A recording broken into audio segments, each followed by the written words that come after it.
Well, good afternoon, everyone. Hope you're having a great start to your day and a good day. And good to have you on with us. And we'll just wait a moment here as I get a few people and say hello as per usual. And let's see, who's first one up here today? Okay, here we go. Rosalinda, Niagara Falls, you're first one up. Mike, Norland, good afternoon. Nativity, Carrie, Nebraska, Claudette, hello. Nick from our staff, and Kevin, Oshawa, Len and Judy in Edmonton, okay, and Lisette, Nouveau-Brunswick, Mary from Ontario, Louise, Sabri, good to have you. Madeleine, how are you? And Donna, and Lise, and Jeanette from our staff, and Frida, Terry, good to have you on. Donna, Vancouver Island, sounds beautiful, doesn't it? Vera from Newfoundland, one end of the country to the other. Noelle, and Jackie, and Jeanette, and Rita, and Xenia. How are you? Deb, good afternoon. Sandra, and she said she's having our smoothie. Okay. Eileen and Luella, West Tennessee. Mary Clive. Rebecca, good afternoon, Rebecca. Haven't talked to you in a long time. Mary, Karen, and Wendy from Markham with the snowflakes. Yeah, I hear Ontario really got it. Vince and Judy from Waterloo. Catherine, Wanda, and Wendy, snowy New Brunswick. IT, Unionville, and Aisha from Mississauga. Diane, Thunder Bay. Andre, did I say that right? Andrea? No, Andre Zed. I don't know. You tell me how to say it. Donna, Helen, Joni, and Pat. Okay, let's get going, and I'll try and say hello to the rest of you later on. Maureen and Brenda, thanks for coming on. We sure appreciate it. You guys are wonderful, and I don't thank you enough. Ruth, Francis, Mary Jane, Connecticut. Okay, now there was an interesting article that came out in the last few days that I think you will find interesting. We'll try and just sort of break it down and see. It actually, Tony Jr. Flagged this and then sent it to me, and it was interesting. It says this, that the Epstein Barr virus, okay, and we'll talk about that in a minute, is almost certainly the cause of MS. Multiple sclerosis. They think they have found the cause, and they believe it is the Epstein Barr virus. That's really, really interesting. Now, we have been talking for a long time about MS. It's an autoimmune disorder, and it's much more common today than it used to be. And really, at least it used to be, and now not. It's more territorial in a sense that people that were living in the northern hemisphere, I can't remember what parallel, anything north of that, were more susceptible to MS than the people living in the southern hemisphere of North America and even Europe and that. And that's why we often talked about vitamin D in MS, and we'll get into that a little bit. Let me just talk a little bit about Epstein Barr. Now, Epstein Barr is the herpes virus. It's a different form of the herpes virus. It's in that family, They call it herpes virus number 4. Now, in the herpes family, you have cold sores, herpes simplex. You have the herpes zoster. What is that? Well, that's shingles, okay? And the chicken pox, that's a herpes virus. So, kids get the chicken pox, they get the herpes virus, and usually it becomes latent. Now, the word latent means that it goes to sleep. It's dormant. And it will only raise its ugly head when your immune system is not working properly. So the idea with this, of course, is that, it's kind of fascinating when you look at Epstein Barr, and that they're actually, pretty certain that it's the actual cause of the this specific virus is the cause of MS. Now, I heard a little bit of rumors about certain causes years ago, and there was speculation what caused MS. And but at the Martin Clinic, we like to unpack things. We like to, when somebody says it's the cause, we even go, for example, when they relate. And you see this in research a lot. You see, inflammation is at the root of all chronic diseases. Inflammation is at the root of heart disease and cancer and diabetes and Alzheimer's. It really isn't at the root of it. It is involved. Inflammation, and Tony Jr. would say this, it's not Houdini. It doesn't just show up. You need to have a cause.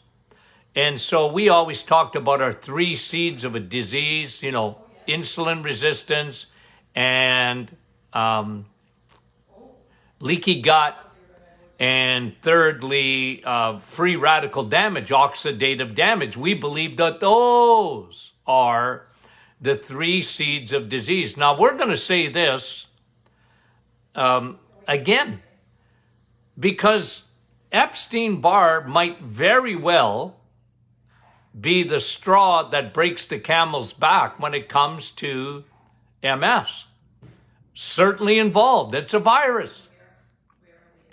But you have to start earlier than that, because why would that virus even become activated? It's supposed to be latent. It's supposed to be asleep. When your immune system, and I'll, we'll do a little bit more detail on the immune system, because what do I mean by that? I mean, a lot of people talk about immune system and they don't elaborate. Oh, your immune system. Yeah, well, you've got B cells and you got T cells and you got what's going on in a big part of your immune system. I say 80% of it is not really found in the blood per se, with the B cells and the T cells. It's more in your gut.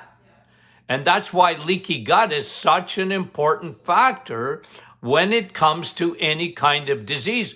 Any autoimmune disease starts really in the gut, leaky gut. And if you have leaky gut, your immune system, autoimmune, where your body actually turns on itself, is one of the big factors. So, we like to look deeper. But it is fascinating that they talk about the Epstein Barr virus. Now, let me tell you, I've had some long history with the Epstein Barr virus. Because in the late 1980s, when they were talking about chronic fatigue syndrome, a lot of doctors back then were saying it's Epstein Barr. Very similar to Epstein Barr is often, if not always, involved in mononucleosis. You heard of mono, right? People get mono. Teenagers used to get mono. We called it the kissing disorder, the kissing disease. and usually in teenagers or, people in their early 20s or whatever. I mean, they get really sick, and I mean, they were bedridden. A lot of them were just exhausted for months and months, if not even a year, to get over mono. You've heard of that. Well, that's what the Epstein Barr virus is. That's when it gets activated.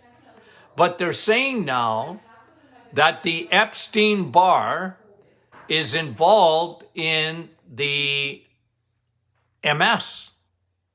Now, MS, what happens in the brain in MS is you get 4 areas of plaque that is formed in the brain.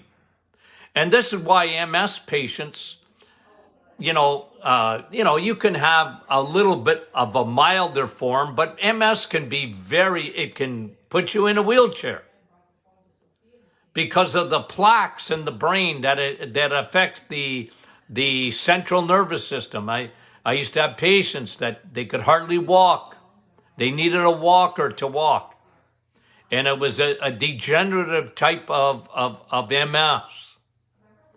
And I don't know if you remember this or not, but a few years ago, they were actually doing carotid artery surgery and removing any plaque in the carotid artery to get more blood supplied to the brain. Do you remember that? Anything with MS? And that was pretty controversial because there wasn't really that many studies. There were some studies, but most of it was anecdotal. So anyway, so when chronic fatigue syndrome came around, and I wrote a book about chronic fatigue in the late 80s, early 90s, chronic fatigue syndrome, the curse of the modern woman. And I talked about not the Epstein Barr. The Epstein Barr was present in about 50 to 60%. But we didn't find that unusual because the Epstein Barr, if you test it, it can be present without any symptoms at all because it's asleep. It's supposed to be asleep. It's like a cold sore virus, herpes simplex or herpes zoster. We all have the herpes virus. So it's only when your immune system is not working that these viruses will raise their ugly head and give you symptoms. So again, we think, at least personally, when they say that Epstein virus is the cause of the disorder, I like to go one step back and say, no, it's autoimmune, and we really believe it's caused by leaky gut. And leaky gut will cause toxins, viruses, bacteria, yeast, undigested food to come through that little wee epithelial layer, that one cell layer, the microbiome. When you don't have enough friendly bacteria, you have an overgrowth, or you have what in medicine they call dysbiosis.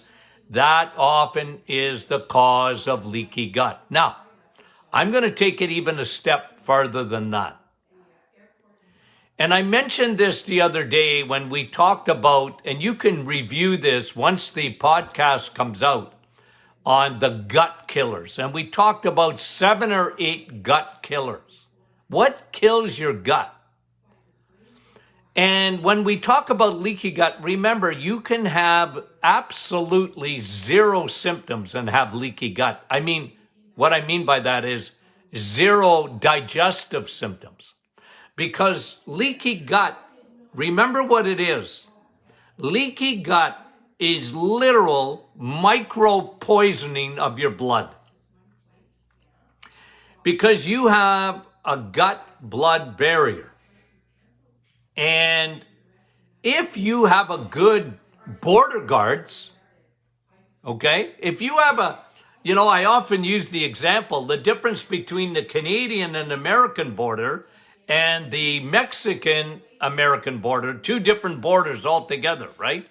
The Canadian border is very secure. And it's, good luck trying to get across from Canada to the United States or the United States to Canada, okay?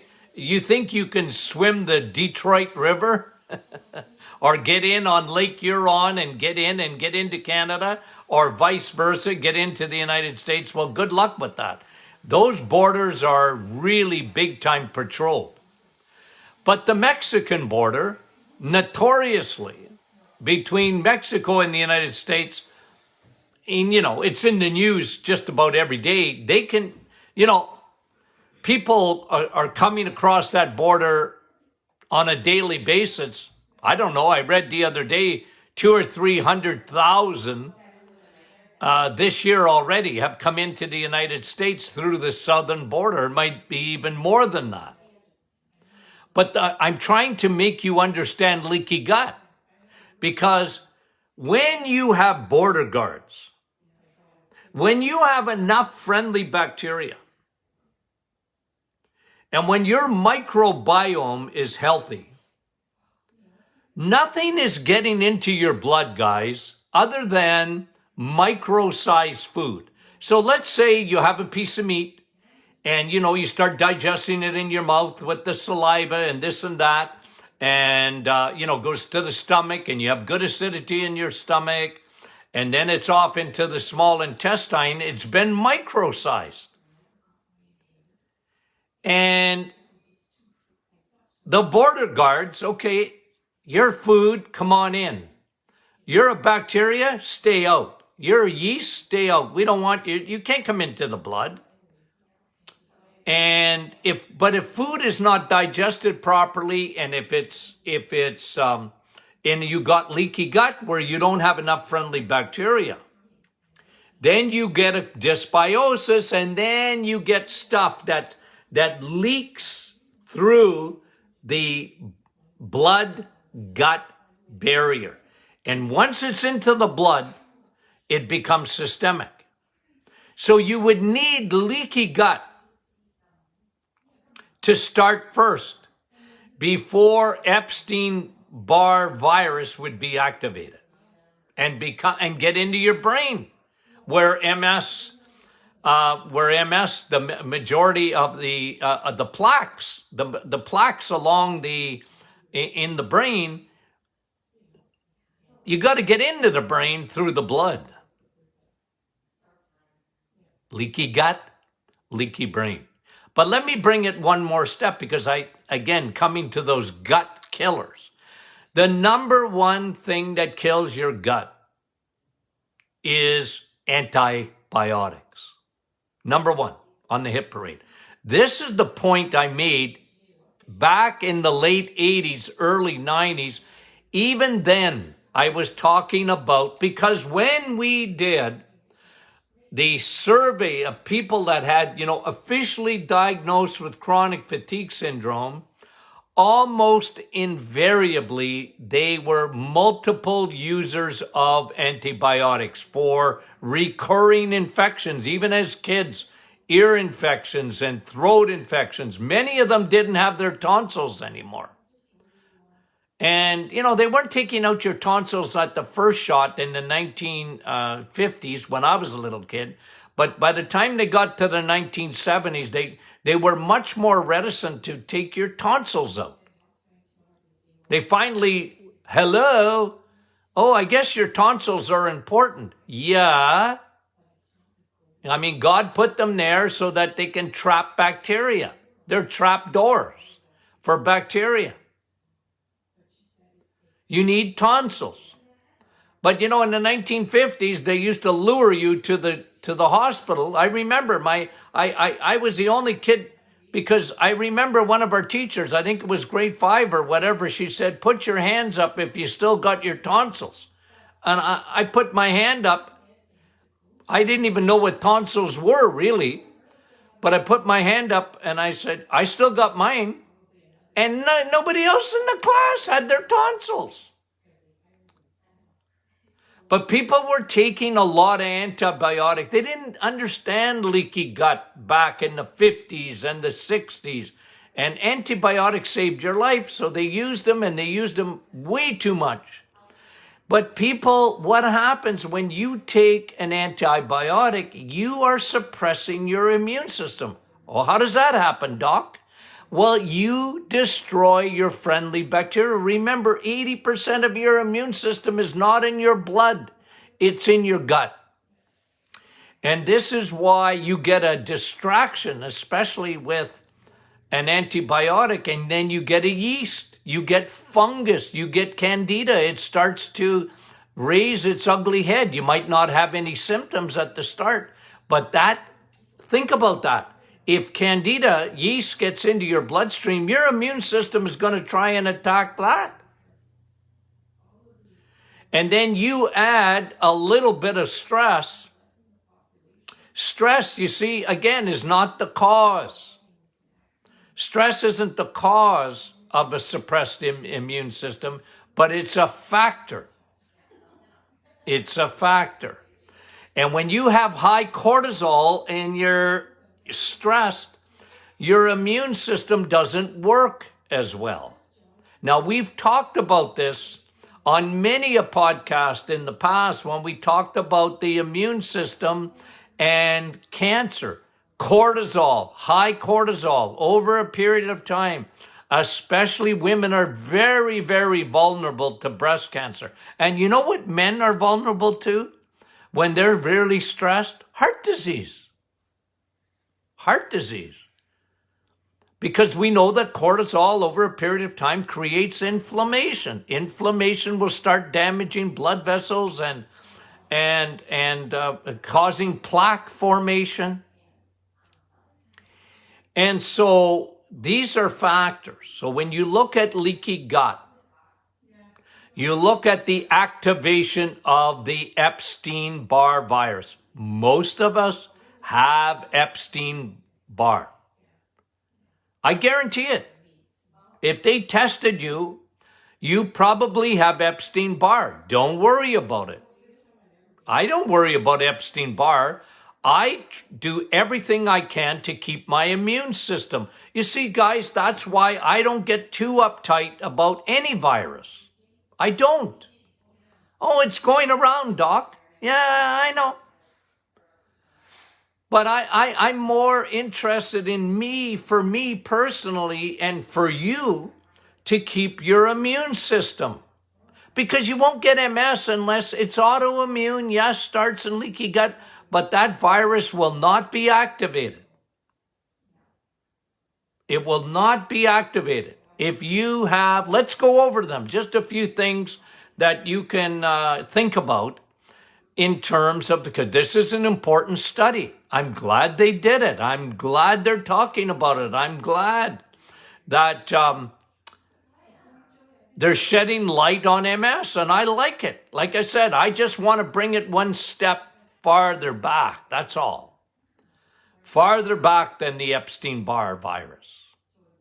Because to me, when you get MS, somebody that gets an autoimmune disorder, and I used to label chronic fatigue as an autoimmune disorder. Fibromyalgia is an autoimmune disorder. And it's when your body overreacts. Your body is almost allergic to itself. That's autoimmune, guys. And that creates inflammation. That's why rheumatoid arthritis and ulcerative colitis and Crohn's disease, these are all autoimmune disorders. But what do? This is really important. So obviously, first thing, what do? Guys, that's why I'm so big on probiotics. I am number one thing that a person ought to do is probiotics. I was reading a study this weekend, and I probably will talk about it. Just again, there's a certain bacteria, a good bacteria that they're finding in Japan that people in Japan have, and it's a it's a bacteria. It's a friendly bacteria that Japanese have in high amounts compared to us in North America. It was interesting. The acidophilus and lactobacillus. And they were showing why in Japan, for example, there's very little virus. People are not as sick. The numbers are way down compared to North America. And it has to do with probiotics. Now they have it. And I think one of the reasons that they have it more than we do is their diet is better. They don't live on sugar over there. We feed the yeast. We feed the bad guys in North America. We're notorious for feeding bad bacteria. We're notorious for feeding the bears, the yeast. And that causes a severe autoimmune. It might not happen overnight, but it does happen. And that's why it's so important to understand that. So the very first thing, and this has to do with any virus, probiotics. People are asking me, Doc, should I take a probiotic? Well, I can give you a blood test for it. Oh yeah, I got a blood test. Prick your finger. If the blood comes out red, you should be on a probiotic. If it comes out any other color, don't worry about it. You got nothing to worry about.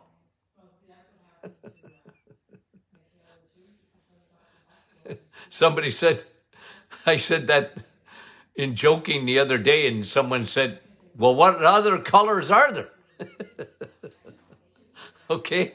No, but seriously, guys, it's a foundational. Probiotics, absolutely. And now you know what's going to be number 2 on my hit parade. You know it. Viderma, vitamin D. And specifically for MS, I mean, this was known 30 years ago in MS,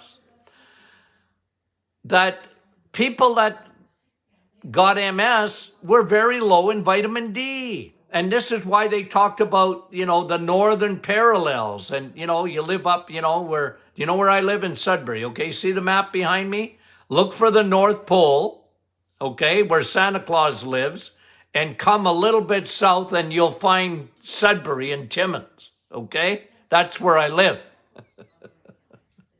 Okay, with Santa Claus, just about.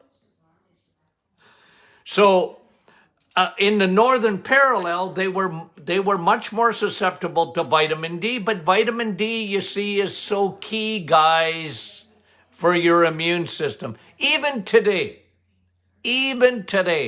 I was talking to a few people and telling them, would you please get your vitamin D levels checked? Because I'm very suspicious that you're low in vitamin D. And doctors, they ordinarily won't test your vitamin D because all they can think of is bones. They're not thinking of your immune system. Remember when we brought up Viderma during this whole thing? And the health minister in Canada said, that's fake news. Steam was coming out my ears. Vitamin D, Viderma, the importance of having a healthy immune system. Look, guys, if you don't have enough vitamin D, you don't have a healthy immune system. If you got leaky gut, you don't have a healthy immune system. Now, there's a couple others that I want you to take, and I want you to eat them. Both of them are found in vitamin S. Okay? You know what vitamin S is? Steak. When you eat your steak, you get you get a lot of things, but you get B12, you get heme iron and that. But no, I want to talk about 2 things that are also in steak: zinc, eggs, meat, and cheese. Zinc. And you want zinc, and you want vitamin A. Vitamin A is the invisible mask. You know how you get Epstein Barr? Saliva. That's why it was in mono, the kissing disorder, right? So saliva, you know how to protect your mouth, your nose, and your eyes? You can't have a mask, those cloth masks that do nothing, by the way, that you can't put it over your eyes,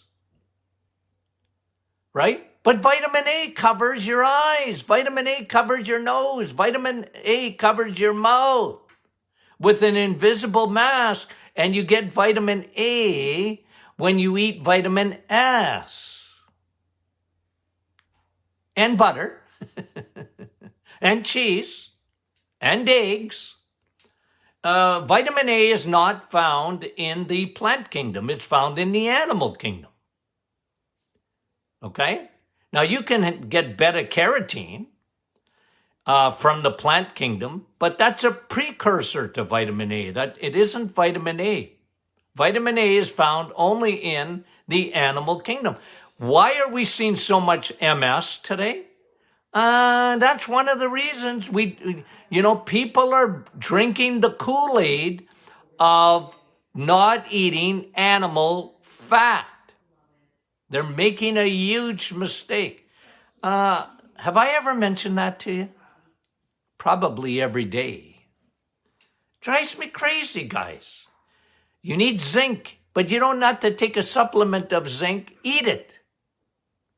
You need vitamin A. You don't have to take a supplement of vitamin A. Eat it. Cod liver oil is another great source of vitamin A. So you need vitamin D, you need probiotics, you need zinc, and you need vitamin A. These will keep the herpes virus, the Epstein Barr virus, asleep. It's like a bear hibernating. Let it sleep. Don't stir it up. Keep your immune system strong. Fix your leaky gut. Fix your leaky gut. Okay, guys. Thanks so much for watching today. Thank you for the tremendous support. We really appreciate it. If you're not a member of the Martin Clinic Facebook group, please join our podcast. You can download them. The Doctor is In podcast. We're happy to have you. And to join our group. And we'll be back with you tomorrow, God willing. Love you.